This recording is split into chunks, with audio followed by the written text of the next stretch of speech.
They didn't think you could resist them. It's like you're immune to them now. They can't shake you. They can't break you. They feel like they had some kind of power over your mind before. They thought you were settling for a life without them. And I do mean settling because this person has a very high opinion of themselves. And they told themselves that when you rejected them, that it was your loss, that you were settling for something else. Yeah, they believe you rejected them. They still dream of you. And they're pretty resentful. Pretty resentful. They're like, you should have picked me. Why didn't you pick me? They feel like the life you had without them must be terrible. But they just think very highly of themselves. Like I said, you know who it is if it's for you. Okay. Self-medicating and red flags. Gosh. It's funny because they think that's what you're doing. They think you're self-medicating because of this pain of losing them. But that's actually what they're doing. This person is full of red flags, all right? And it's funny because they're trying to say you're the one full of red flags. No, that's not what I'm getting. I mean, we all have red flags to someone. Red flags are relative, I think. Depends on how you look at them. But I'm not trying to say you're perfect, but no, they're really trying to say that you did stuff that you didn't do.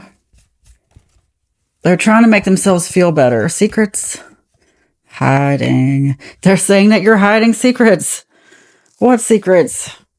You don't have to tell them anything. They feel like you're hiding it, like there's just something wrong with you for not choosing them. Because they think they could have done so much for you, given you so much. Been better to you in some way than whatever you chose. Look, it may or may not be true.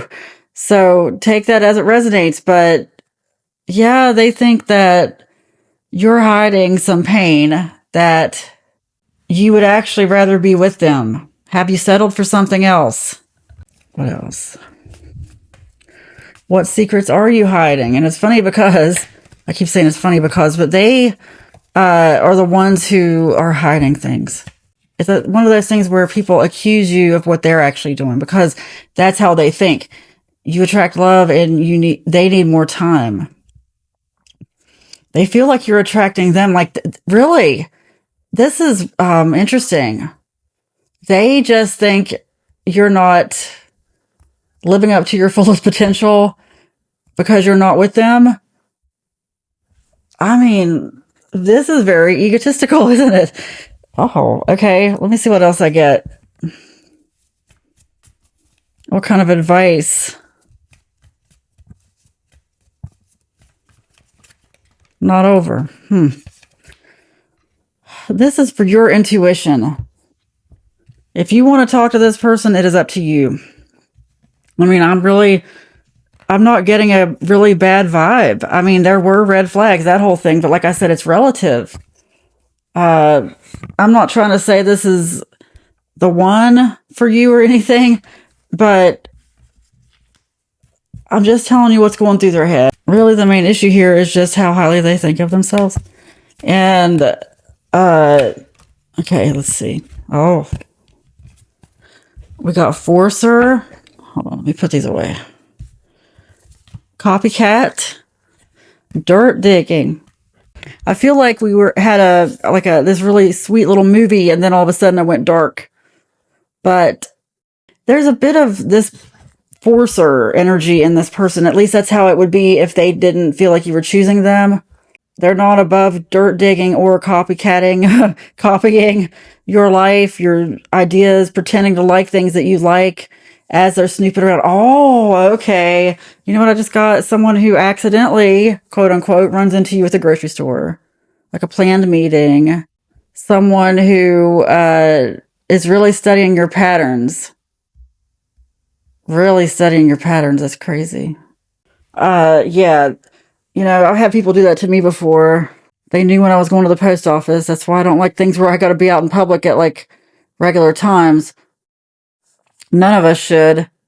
You need to know that if there's any kind of coincidental meeting, it's really not coincidental. I mean, it's however you want to look at it. Everything happens for a reason, even if this person intended to meet you somewhere. What you do with this is up to you. A couple more cards to tell you what to do here. Fresh start. Oh my gosh. You take that as it resonates. I'm not trying to say fresh start. I mean, that came out when I asked what to do, fresh start, like with this person. That doesn't necessarily mean what you think, though. Time for a change, okay? Justice, no reason to doubt, misery loves company. This is where you need to know the fresh start might not be the best thing. Like if you go back into this, be aware of the red flags of what happened before, because you need to uplift each other. And I'm talking friendship or anything, just any new connection you make. How about that?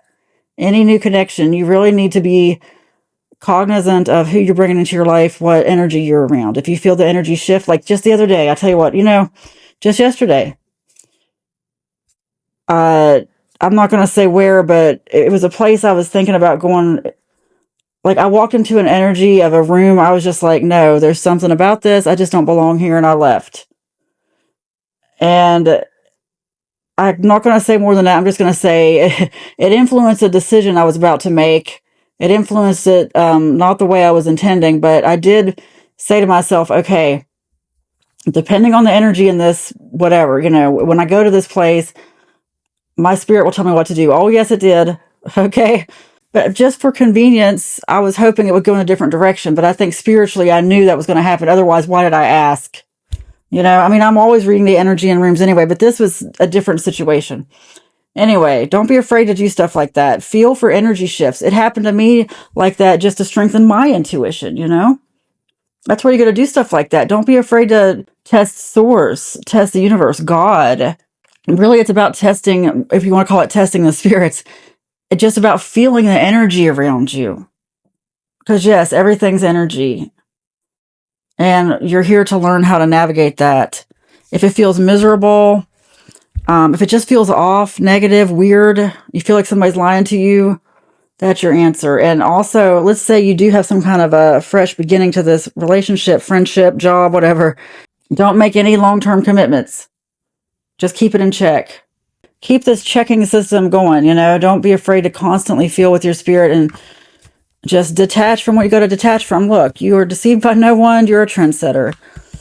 Just like as I was talking about that energy, you are not deceived. Nothing deceives you. Just pay really close attention to all the energy around you. And don't be afraid to set trends. Don't be a follower. Be the first one. Don't be afraid. You are deceived by no one. It is spoken, it is written, and so it is. Amen.